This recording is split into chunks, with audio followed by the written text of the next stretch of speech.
કાનુડો બનાવવાનો હોય તો નાના છોકરાને જ બનાવે ને. કોઈ મોટા બાપાને કીધું હોય કે તમારે કાનુડો બનવાનું તો એમ જ કે હું ના ચાલું આમાં એમ. કારણ કે એને ખબર પડી ગઈ હોય કે આ જે બાળપણનો આનંદ છે એ હકીકત જીવનમાં હોય નહીં એમ. એટલે બાળપણમાં જે આનંદ છે એને આધારે યુવાનીમાં પછી ઉત્સાહ, ઉર્જા, એના દ્વારા મહેનત કરવામાં આવે તો સફળતા મળે. જીવન સાફલ્યના બધા પાર્ટ છે આ બધા, બાલ્યાવસ્થા, યુવાવસ્થા, પછી પ્રૌઢાવસ્થા. આમ જોવા જઈએ તો આપણું અત્યારે જીવન છે એ આજથી વર્ષો પહેલાંની લાઈફસ્ટાઈલ કરતાં બહુ સારું છે. તમે કદાચ તમારા બાપ દાદા પાસેથી જાણશો તો તમને ખબર પડશે કે અત્યારે તમે જેવા કપડાં પહેર્યા છે એવા એમને આવ્યા જ નહોતા ભાગમાં. આમ ચાલુ દિવસોમાં તો વાત જવા દો, શિયાળામાંય મોજા નહોતા પહેર્યા એને. અને આ તો સારું છે હવે બહુ ઠંડી પડતી નથી, નહીંતર પગમાં મોજા ને હાથમાં ગ્લવ્સ ને પછી માથા ઉપર કેટલું પહેર્યું હોય ને ભાઈ આખા આમ અળખામણા બની જાય. એટલા બધા કપડાં, ખાવાની કેટલી વ્યવસ્થા. પહેલાં કાંઈ ખાવાનું નહોતું મળતું એટલે માણસો ભૂખ્યા મરી જતા હતા. અત્યારે બહુ વધારે ખાઈ ખાઈને મરી જાય છે, બરાબર. એટલે આપણી પાસે અત્યારે બહુ સારી બધી ફેસિલિટી છે, ઓપોર્ચ્યુનિટી છે, લાઈફસ્ટાઈલ છે, છતાંય માણસો દુઃખી શા માટે છે? તો એનું એક સૌથી મોટું સાર્વત્રિક કારણ વધારે પડતા વ્યસનો, વધારે પડતી કુટેવો છે. હમણાં 31 ડિસેમ્બર આવે છે. 31 ડિસેમ્બરે શું હોય? દારૂની જ મહેફિલો થાય બધી, અને કેટલો બધો દારૂ પીવાય. તમે જુઓ, આપણા ભારતના તહેવારો આવે ને એટલે મેસેજ વાયરલ થવા મળે. શ્રાવણ મહિનો આવે ને તો કે ભાઈ આ શિવજી ઉપર દૂધ ચડાવે, કેટલું દૂધ બગડે, કેટલું દૂધ બગડે. દિવાળીમાં ફટાકડા ફોડે તો કે બહુ પ્રદૂષણ થાય છે. હોળીમાં રંગ ઉડાડે તો કે રંગ કેમિકલવાળા હોય છે, એનાથી સ્વાસ્થ્ય બગડે છે. કોઈ એવું કીધું કે 31 ડિસેમ્બરે કેટલો કરોડો રૂપિયાનો દારૂ પીવાય છે, એનાથી કેટલું બધું નુકસાન થાય છે, એવો મેસેજ ક્યાંય જોયો? કેમ? તો કે એ ઉત્સવ આપણે વિદેશથી લઈ આવ્યા. આપણને પ્રોબ્લેમ આપણા ઉત્સવો સાથે જ હોય છે. તો આપણે જાગવું જોઈએ કે આવી સરસ શ્રીમદ ભાગવતની કથા, એની પરંપરા, એ જ્ઞાન આપણને મળ્યું છે. તો પ્રદૂષણ પ્રત્યે, કેમિકલ પ્રત્યે જે કાંઈ તકલીફો થાય છે એનાથી જાગૃત થવું જોઈએ. પણ આમાંય જાગૃતિ આવવી જોઈએ ને કે 31 ડિસેમ્બરે કેટલો બધો દારૂ પીવાઈ જાય છે અને એનાથી નુકસાન કેટલું બધું થાય છે. ખાવા પીવાની ચીજો ઘણી છે. આપણે હમણાં સાંભળ્યું કે કનૈયો માખણ ખાતો હતો. એ માખણ મૂકીને લોકો મદિરામાં ગયા ને પછી તકલીફ પડી છે, બરાબર. એટલે એકવાર ક્લાસમાં છે ને ભૂગોળનો પીરિયડ ચાલતો હતો ને એમાં સરે, શિક્ષકે પૂછ્યું વિદ્યાર્થીઓને, સૌથી વધારે બરફ ક્યાં પડે? એટલે 2-3 વિદ્યાર્થીઓ અલગ અલગ સ્થાન કીધા. એમાં એક છોકરો ઊભો થયો છેલ્લી બેન્ચેસથી, અને એ બધા યુનિક હોય છેલ્લી બેન્ચવાળા. એણે કીધું કે સાહેબ સૌથી વધારે બરફ છે ને દારૂના ગ્લાસમાં પડે. હે, ક્યારે? 31 ડિસેમ્બરે. તો એટલો બરફ પડતો હોય તો દારૂ કેટલો પીવાતો હોય છે.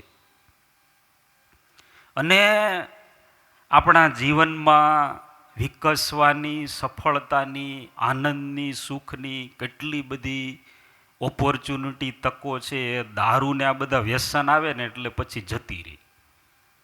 તમારી પાસે બધું જ હોય પણ જો આવું કંઈક વ્યસન આવી ગયું એટલે પૂરું, પછી ગેમ ઓવર. સ્ટીવન હાર્વેલ નામના એક બહુ પ્રખ્યાત વ્યક્તિ થઈ ગયા અમેરિકામાં. એમનો જન્મ થયો એ પરિવારમાં સંગીતનું વધારે મહત્ત્વ.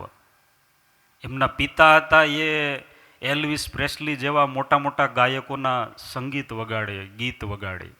એટલે બાળપણથી આને સંગીતનું વાતાવરણ મળ્યું એટલે પોતે પણ સંગીતના ક્ષેત્રમાં આગળ વધ્યા, સંગીતકાર બન્યા, ગાયક બન્યા. અને અમેરિકાનું એક પ્રખ્યાત બેન્ડ ગણાય છે સ્મેશ માઉથ, એની સ્થાપના કરી. એના મુખ્ય ગાયક પણ પોતે. પણ 2023માં એટલે 3-4 વર્ષ પહેલાં 56 વર્ષની ઉંમરે આ સ્ટીવન હાર્વેલનું મૃત્યુ થયું. 56 વર્ષની ઉંમર એટલે કાંઈ બહુ વધારે ઉંમર ના કહેવાય. કારણ શું? દારૂનું તીવ્ર વ્યસન અને એનાથી લીવર ફેલ થઈ ગયું અને મૃત્યુ થયું. પૈસા, પ્રતિષ્ઠા, પરિવાર, ચાહકો બધું જ હતું, પણ એક દારૂની બોટલ આવીને એટલે કાંઈ ના રહ્યું. અને દારૂ છે જ એવો, આ પૃથ્વી પર દારૂ એક ચીજ એવી છે કે એનું સેવન કરવાથી માણસ બધું ભૂલી જાય. એનું નામ ભૂલી જાય, એના લગ્ન થયા છે કે નહીં એ ભૂલી જાય, એ કઈ કેટેગરીમાં છે, તમામ વસ્તુ. શારીરિક સંતુલન જતું રહે, માનસિક સંતુલન જતું રહે, આધ્યાત્મિક સંતુલન તો રહે જ નહીં. અધ્યાત્મને દારૂને તો વેર જ છે અનાદિકાળથી. એટલે એક ભાઈ બરાબર દારૂ પીધો હતો ને, પછી એને બીજા ના પાડતા હતા કે ભાઈ એટલો બધો દારૂ ના પીવાય. તો કે મેં લિમિટમાં જ પીધો છે, અને સામે જે 4 વૃક્ષ દેખાય છે ને એ 8 દેખાવા મળે ને ત્યાં સુધી આપણે પીએ એટલે લિમિટ કહેવાય. એટલે ભાઈ 4 વૃક્ષ નથી, ત્યાં એક જ વૃક્ષ છે. ઘણા એને મોડી લાઇટ થશે, કારણ કે આમાં અમુક ફટાકડા હોય ને મોટી વાઇટવાળા હોય, એ જલ્દી હળગે નહીં, પણ હળગે પછી ખબર પડે એને કે હકીકત એટલા બધા વૃક્ષ કેમ વધી જાય. તો કે માણસની આંખની જોવાની શક્તિ વહી ગઈ દારૂના નશાથી. એટલે જીવનમાં દારૂનું વ્યસન આવે પછી બરબાદી શરૂ. જો પરિવારમાં એક જણા પીવા માંડે ને એટલે બાકી બધા પછી ભૂખ્યા તરસ્યા જ મરી જાય એમાં. હા, બહુ પારિવારિક તકલીફો એટલી, સામાજિક તકલીફો એટલી, બધી પ્રકારની તકલીફો આમાં છે. એટલે સ્વામિનારાયણ ભગવાને આશ્રિતોના પંચ વર્તમાનમાં સૌથી પહેલું વર્તમાન કયું આપ્યું? દારૂ ના પીવો. કારણ કે ત્યાંથી તો શરૂ થાય. કેફ અને નશો આવે એટલે માણસ ભૂલી જાય એને શું કરવું જોઈએ, શું ના કરવું જોઈએ. વિવેક જતો રહે એટલે પછી પૂરું, જીવનની બરબાદી શરૂ. અને જ્યાં જ્યાં પ્રગતિ, વિકાસ આપણે જોઈએ છીએ ત્યાં નિર્વ્યસની જીવન હશે. તમે અહીંયા એટલા બધા સુગ્ન લોકો બેઠા છો, તમારા દીકરીના લગ્ન કરવા હોય તો તમે કેવો મૂર્તિઓ ગોળતો? દરરોજ 2 બોટલ દારૂ ઢીસી જતો હોય, એને ઢીસી જતો હોય જ કહેવાય. 4-5 પાન માવા ખાઈ લેતો હોય, અને આખો દી મોઢું એનું શરૂ જ હોય આવા બધા વ્યસન ને માવા ને ફાંકીથી. 5-7 જણાના ખીચા કાપી લેતો હોય. આવો તમે ગોતો કે કેવો મૃત્યુ ગોતો? નિર્વ્યસની હોય, કે જેના જીવનમાં વ્યસન હોય. કેમ? તો કે તો દીકરી દુઃખી નહીં થાય. ખ્યાલ આવ્યો તમે? દીકરી દુઃખી નહીં થાય. એટલે સમાજમાં, સત્સંગમાં, જગતમાં, બધે જ્યાં આપણે સુખ કે પ્રગતિ જોઈએ છીએ ને એની પાછળ આ બધા વ્યસનોથી દૂર રહેવું, તો જ એ પ્રાપ્ત થાય. અને કદાચ આવા વ્યસનોમાં સપડાઈ ગયા હોય ને જો છોડી દે, છૂટી જાય તો બહુ સદભાગ્યની વાત કહેવાય. અમેરિકાના 43માં પ્રેસિડેન્ટ જ્યોર્જ ડબલ્યુ બુશ, એમને દારૂનું વ્યસન, અતિશય તીવ્ર વ્યસન, દારૂ પીવો જ પડે. પણ એમની ઉંમર 40 વર્ષની થઈ, 40મો જન્મદિવસ, અને ત્યારે એમને થયું કે જો હું દારૂ જ પીતો રહીશ ને તો જીવનમાં કંઈ કરી ના શકું, કાંઈ થશે નહીં. મારે જીવનમાં આગળ વધવું હોય તો આ વ્યસન મૂકવું પડશે. અને એ જ દિવસે એમણે વ્યસન મૂકી દીધું. અને આમાં તો મક્કમ થવું પડે તો જ છૂટે આ બધું, એમને કંઈ છૂટે નહીં. એક દારૂડિયો તો એણે નક્કી કર્યું કે હવે આપણે આ બધા વ્યસન મૂકી દેવા છે. એટલે પછી બધી બોટલો પડી હતી દારૂની, ખાલી બધી પીધેલી હોય, ખાલી થઈ ગઈ હોય, બધી હાથમાં પકડીને કે આણે તો મારી નોકરી છીનવી લીધી એમ કરીને પેલી બોટલનો ઘા કરી દીધો, બીજી ખાલી બોટલ લીધી, આણે અમારા પરિવારને વેર વિખેર કરી નાખ્યો, એ બોટલનો ઘા કરી દીધો. બધી બોટલ ઘા કરતા કરતા એક ભરેલી બોટલ હાથમાં આવી ગઈ, એનો ઘા ન કર્યો, એ ખીચામાં નાખી દીધી, પછી કામ લાગશે. એટલે પેલા તો વ્યસન ના હોય એ સારી વાત છે, અને આવી જાય ને તો છોડી દેવું એ બહુ એના કરતા વધારે સારી વાત છે. એટલે આ જ્યોર્જ ડબલ્યુ બુશે 40મા જન્મ દિવસે નક્કી કર્યું કે મારે હવે દારૂ છોડી દેવો છે. અમુક વર્ષ પછી એ રાષ્ટ્રપતિ બન્યા અમેરિકાના, અને રાષ્ટ્રપતિ બન્યા પછી એમણે એમના એક જાહેર પ્રવચનમાં નિવેદન આપ્યું કે ભગવાનની કૃપાથી હું દારૂનું વ્યસન છોડી શક્યો ને એટલે આજે અમેરિકાનો રાષ્ટ્રપતિ છું. જો મારા જીવનમાં દારૂનું વ્યસન હોત તો હું એટલી સફળતા મેળવી ના શકત. સિદ્ધિઓ, સફળતા, સુખ, આ બધાના ચાન્સીસ આજથી પહેલાં જે કોઈ માણસો પાસે નહોતા એના કરતાં આપણી પાસે વધારે છે. કેટલી ઓપોર્ચ્યુનિટી છે અત્યારે યુવાનો પાસે. પૃથ્વી ઉપર કોઈ દેશમાં જેટલા યુવાનો નથી, આખા યુરોપ ખંડમાં જેટલા યુવાનો નથી, એટલા યુવાનો ભારત દેશમાં છે. ભારત દેશના 65% લોકોની ઉંમર 18 થી 45 વર્ષની છે. એટલે કે 18 થી 45 વર્ષના ઉંમરના 65% લોકો આ દેશમાં રહે છે. આખી પૃથ્વીનો સૌથી યુવા દેશ કહેવાય આપણો. અને નરેન્દ્ર મોદી સાહેબ જેવા વડાપ્રધાન એટલે ફ્યુચર એ બ્રાઇટ છે. બરાબર? એટલી બધી યુવાનો પાસે તક છે, છતાંય કેટલા બધા પ્રશ્નો છે ભારતીય યુવાનોના જીવનમાં. એનું કારણ આ જ છે, આ બધા વ્યસનો. જે કોઈ સફળ માણસ બન્યા, આગળ વધ્યા ને, એ બધા વ્યસનોથી દૂર રહ્યા, હાથ પણ અડાડે નહીં. જેમને આપણે ક્રિકેટના ભગવાન કહીએ છીએ એવા Sachin Tendulkar, God of cricket કહેવાય. ભારતમાં ક્રિકેટ છે ને ધર્મ છે, ને સચિન તેંડુલકર એના ભગવાન કહેવાય છે. એ જ્યારે રમતા હતા ત્યારે ક્રીઝ ઉપર રમતા હોય ને તો લોકો આરતી કરતા ટીવીની. આઉટ થાય તો ટીવી ફોડી નાખતા. એ વધારે રન કરે એના માટે લોકો ઉપવાસ કરતા. અને આમાં તો આપણે ઘણા એવા હોય કે વૈયા જાય એના માટે લોકો ઉપવાસ કરતા હોય. પણ ટૂંકમાં આવા લોકપ્રિય ક્રિકેટર, લોકો એને ભગવાન માને. ભારત દેશમાં એના નામનું, એની મૂર્તિનું એક મંદિર પણ છે. આજે એટલી એમની લોકપ્રિયતા. સચિન તેંડુલકરે એમના એક ઇન્ટરવ્યૂમાં કહેલી વાત છે, એમણે જ્યારે ક્રિકેટ રમવાનું શરૂ કર્યું એટલે પછી બધી કંપનીઓ એડવર્ટાઇઝ કરવા આવે, કોન્ટ્રાક્ટ કરી. ત્યારે એના પિતા રમેશ તેંડુલકરે કહ્યું કે જો બેટા, ક્રિકેટર બનવું એ બહુ સારી વાત છે, પણ સારા ક્રિકેટરની સાથે સાથે સારા આદર્શ માણસ બનવું પણ બહુ જરૂરી છે. ક્રિકેટ તો તું અમુક વર્ષ રમીશ, પણ આખી જિંદગી આપણે આદર્શ માનવી તો બનેલા રહેવું જ જોઈએ. તો આદર્શ માનવી બનવા માટે આજથી જીવનમાં નિયમ લઈ લે કે ક્યારેય ટોબેકો, આલ્કોહોલ આવું વ્યસન કરવાનું નહીં, એને હાથ અડાડવાનો નહીં, ઇવન કે એની જાહેરાત પણ કરવાની નહીં, એડવર્ટાઇઝિંગ નહીં. પિતાનું આ વચન સચિન તેંડુલકરે આજ દિન સુધી આખી જિંદગી જાળવ્યું. એ જ્યારે ક્રિકેટ કરિયરમાં હતા ત્યારે 1996માં ટોબેકોની એક બહુ મોટી કંપનીએ બ્લેન્ક ચેક આપ્યો કે તમે ચાહે એટલા રૂપિયા આમાં લખી નાખો, અમે તમને પૈસા આપશું, બસ તમારા બેટની પાછળ અમારું સ્ટીકર લગાવો. સચિન તેંડુલકરે ના પાડી દીધી. 2010માં આલ્કોહોલની એક બહુ મોટી બ્રાન્ડ કંપનીએ સચિન તેંડુલકરને પર યર 20 કરોડની ઓફર આપી.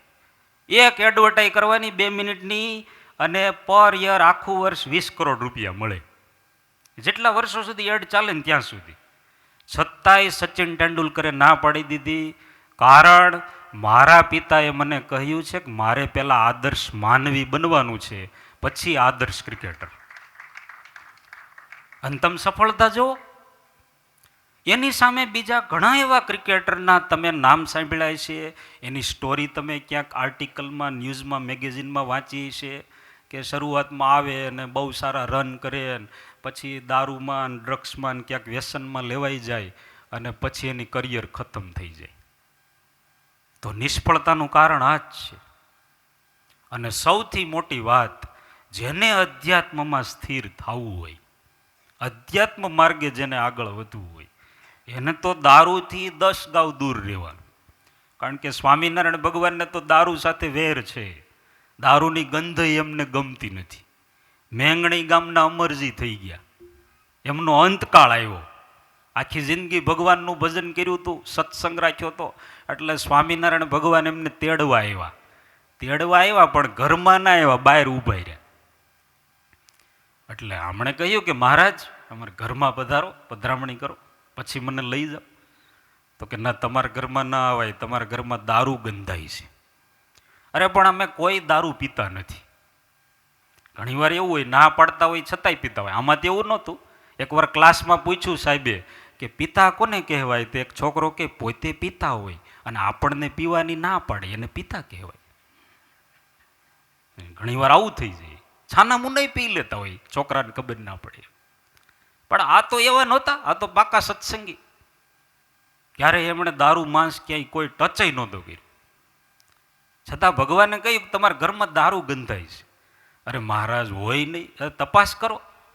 એટલે તપાસ કરી તો એક નોકર હતો ને પીવાની આદત. હવે આમાં અત્યારે તો નોકર ચાકરનો જમાનો, એટલે નોકર ચાકરમાં જ ધ્યાન રાખવું પડે. રામચંદ્રજી ભગવાન છે એને વનવાસ થયો, એનું કારણ શું? શું કારણ? બધા એમ જ કહે કે કઈ માતાએ વરદાન માંગ્યું દશરથ મહારાજા પાસે કે રામને 14 વર્ષનો વનવાસ અને ભરતને ગાદી. વરદાન તો કેટલા સમયથી પીડ્યા હતા, માંગેલા એમને પીડ્યા જ હતા સ્ટોકમાં. પણ તકલીફ ક્યારે થઈ ખબર? મંથરાએ યાદ કરાયું. રાજ્યાભિષેકની, રામચંદ્રજી ભગવાનની રાજ્યાભિષેકની જાહેરાત થઈ ને એટલે કઈ માતા તો આનંદમાં જ હતા, એને કઈ તકલીફ નહોતી કઈ. મંથરાને બળતરા થઈ કે આને એટલો બધો આનંદ કેમ? એનો છોકરો એને ગાદી મળી જ નહીં. એટલે પછી કીધું હવે જો રામ છે એ રાજા બનશે ને તો તાર છોકરો એને તો આખી જિંદગી સેવા જ કરવાની રહેશે. એટલે બરાબર પછી ચાવી ટાઈટ કરી અને પછી કઈ માતાએ વરદાન માંગ્યા અને રામ ભગવાનને વનવાસ માટે 14 વર્ષ જંગલમાં જવું પડ્યું. તો કારણ તો મંથરા જ કહેવાય ને, ડાયરેક્ટ ઇનડાયરેક્ટ બે રીતે. મંથરાનો રોલ જ ના હોત રામાયણમાં તો આખી કથા જ અલગ બની હોત, કથાનું પ્લેઇંગ જ આખી અલગ રીતે થયું હોત. તો મંથરા છે એ હતી શું? કઈ માતાની દાસી, એનો જે અંતઃપુર હોય એની દાસી. એટલે અત્યારના સમયે આપણે કહી શકાય કે ભાઈ ઘરમાં કચરા પોતા કરવાવાળા એક નોકરાણી કહેવાય. એ નોકરાણીની એવી કેવી હિંમત કે એ ભગવાનને જંગલમાં મોકલી શકે? વિચાર કરો. એટલે એ જ વાત છે, નોકર રાખવામાં હવે પછી ધ્યાન રાખજો તમે. અને મંથરા છે ને કરિયાવરમાં આવ્યા હતા, એટલે કરિયાવરમાં આવેલા નોકર બહુ હારા નહીં. એટલે આમાં એવું થયું કે નોકર હતા ને એને દારૂ પીવાનું વ્યસન છે ને એને એકાદી બોટલ ક્યાંક સંતાડીને રાખી છે. એટલે કીધું કે ભાઈ તું બોટલ નાખી દે, પછી ભગવાન આવશે. અને બોટલનો ઘા કર્યો ઘરની બહાર, અને પછી સ્વામિનારાયણ ભગવાન અમરજીના ઘરમાં આવ્યા અને એને પોતાના અક્ષરધામમાં તેડી ગયા. કહેવાનું કે ભગવાનને અને દારૂને બહુ વેર છે, ભગવાનને પસંદ જ નથી. એટલા માટે જેને ભગવાનના માર્ગે આગળ વધવું હોય એને આ બધા વ્યસનોથી દૂર રહેવું જોઈએ. આ એટલા માટે કહેવું પડે છે કે હવે ટ્રેન્ડ થઈ ગયો છે કે દારૂ ના પીવે તો એ સારા માણસ ના કહેવાય. થોડાક શ્રીમંત હોય, થોડાક સારા પ્રોફેશનલ હોય, સમાજમાં જેની વગ પડતી હોય એને ક્યારેક એકાદ પેગ મારવો જ જોઈએ. આવું ચલણ થઈ ગયું છે. અને એ ચલણ શાસ્ત્રોમાંથી નથી આવ્યું, એ કંપનીઓએ ચડાવ્યું છે જગતમાં. કંપનીઓએ એડવર્ટાઇઝ કરીને એવો ટ્રેન્ડ બહાર પાડી દીધો છે કે ભાઈ તમે પીવો ને તો જ તમે સમાજમાં સારા માણસ કહેવાઓ. એટલે એ ટ્રેન્ડમાંથી આપણે બહાર નીકળવું જોઈએ. બહુ આધુનિકતા તરફ આપણે જઈ રહ્યા છીએ. બાપ દાદા હતા એ ગામડે રહેતા હતા, પછી તમે બધા ચંદ્રપુર ને નાસિક ને પૂના ને મુંબઈ રહેવા આવ્યા. તમારા દીકરા દીકરીઓ છે ને એ અમેરિકા, ઓસ્ટ્રેલિયા, ન્યૂઝીલેન્ડ જવાના છે. 50% તો વયા જ ગયા છે, હું માનું છું ત્યાં સુધી. બરાબર? એના દીકરા દીકરીઓ બધા ચંદ્ર ઉપર ને મંગળ ઉપર ને ત્યાંથી આગળ, કોઈ પાછા પડતા જ નથી, બધા આગળ જ જાય છે. તો એ આગળ જવાના ટ્રેન્ડમાં અમુક નિયમ રાખવા પડે, પારિવારિક જીવનમાં, વ્યક્તિગત જીવનમાં. નહીતર જીવન ક્યારે ધૂળધાણી થઈ જાય એ ખબર ના પડે. એટલે બહુ આધ્યાત્મિક જીવન જાળવવું જોઈએ. આધ્યાત્મિક જીવનની પરંપરાથી જ આ બધા વ્યસનોથી બચી શકાય છે.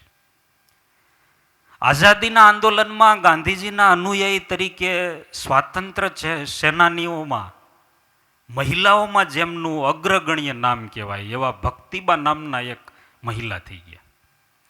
અને ભક્તિબા હતા ને એમનો નાનપણથી ઉછેર સ્વામિનારાયણ સંપ્રદાયમાં, સ્વામિનારાયણ સંપ્રદાયના સંસ્કારો, એટલે લસણ ડુંગળી પણ ખાય નહીં, ગાળા વગરનું પાણી પણ પીવે નહીં.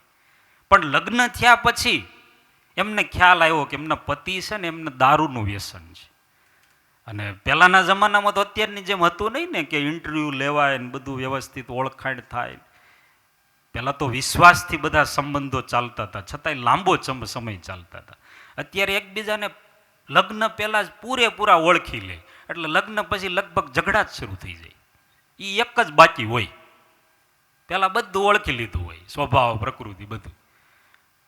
લગ્ન થયા પછી ખબર પડી કે પતિદેવને દારૂનું વ્યસન છે, દરરોજ એકવાર તો દારૂ પીવો જ પડે. સ્વામિનારાયણ સંપ્રદાયના પોતે સત્સંગી પતિવ્રતા સ્ત્રી, એટલે એમણે એમના પતિને કહ્યું કે તમારે દારૂ પીવાનો કાંઈ વાંધો નહીં, પણ હું આપું અને મારા હાથનો જ પીવાનો, બાકી કોઈના હાથનો નહીં. એમના પતિએ હા તો પાડી, પણ પછી એ જ્યારે ભક્તિબા આમ દારૂની પ્યાલી દેવા આવે ને ત્યારે એમને ખચકાટ થાય કે મારા આ પત્ની સ્વામિનારાયણ સંપ્રદાયના સત્સંગી લસણ ડુંગળીને હાથ અડાડે નહીં, ગાળ્યા વગરનું પાણી પીવે નહીં, અને એના હાથનો દારૂ હું પીવું, દારૂ છોડી દીધો એણે. આને ટ્રાન્સફોર્મિંગ કહેવાય. આધ્યાત્મિક લાઈફથી એકના જીવનને જોઈને બીજા અનેકનું જીવન ઘડાય. તો આપણે આપણા પરિવારમાં, સમાજમાં આવી કથા પારાયણો દ્વારા, આવા વાતાવરણ દ્વારા એવું એક એન્વાયરમેન્ટ, એવો માહોલ ઊભો કરીએ કે કોઈની હિંમત કેમ થાય વ્યસન કરી શકે. પરિવારમાં એકાદ જણા ભૂલે ચૂકે વ્યસન કરે તો એને શરમ આવવી જોઈએ, એને પસ્તાવો થવો જોઈએ. આવું વાતાવરણ આપણે ક્રિએટ કરીએ. અને શરૂઆત આપણે આ ચંદે પરિવારથી કરવી છે, બરાબર? ચાલો આમાં જે બધા એગ્રી હોય ને એ પોતપોતાની ખુરશી ઉપર ઊભા થઈ જાઓ કે આપણે આવું નિર્વ્યસની વાતાવરણ ઊભું કરવું છે. પોતાની ખુરશી ઉપર ઊભા થઈ જાવ જે એગ્રી હોય. આ સોફાવાળા હોતે, સોફાવાળા ધીમે ધીમે બેઠા, કે ખુરશીવાળાને જ કીધું કે અમુકને હજી ઈચ્છા નથી બહુ, પણ છતાં એ ધીમે ધીમે ઊભા થશે. હવે જો આમાં કરવાનું ખાલી કેટલું છે, કરવાનું એટલું જ છે કે આ કીર્તનપ્રિય સ્વામી, અનંત સ્વામી, આ બધા સંતો તમારે ત્યાં આવે છે વર્ષે દાડે મહિને, એમનો સત્સંગ તમે જાળવી રાખો. અને એ કાંઈ જે વાતાવરણ આપે, મૂલ્યો આપે, એ તમારા યુવાન દીકરાઓ, નવી પેઢી સુધી પહોંચાડો. તમે તો સત્સંગ કર્યો જ, હવે એના સુધી પહોંચાડો. તમને તો ખબર પડી જ ગઈ છે કે દારૂ ના પીવાય, વ્યસન ના કરાય, તમને તો ખ્યાલ જ છે. એને બહાર જવાનું છે, એટલે એને તકલીફ પડવાની છે. એટલે હવે એના માટે આપણે બધાને પ્રતિજ્ઞા કરવાની, જમણો હાથ છાતી ઉપર રાખો બધાય, જમણો જમણો, હા, બેયને એક જ રાખજો ભાઈ, હા, જમણો હાથ. હવે હું બોલું એમ બોલવાનું બધાય. આ ભાગવત કથા પારાયણ નિમિત્તે બોલો, અમે બધા એવી પ્રતિજ્ઞા કરીએ છીએ કે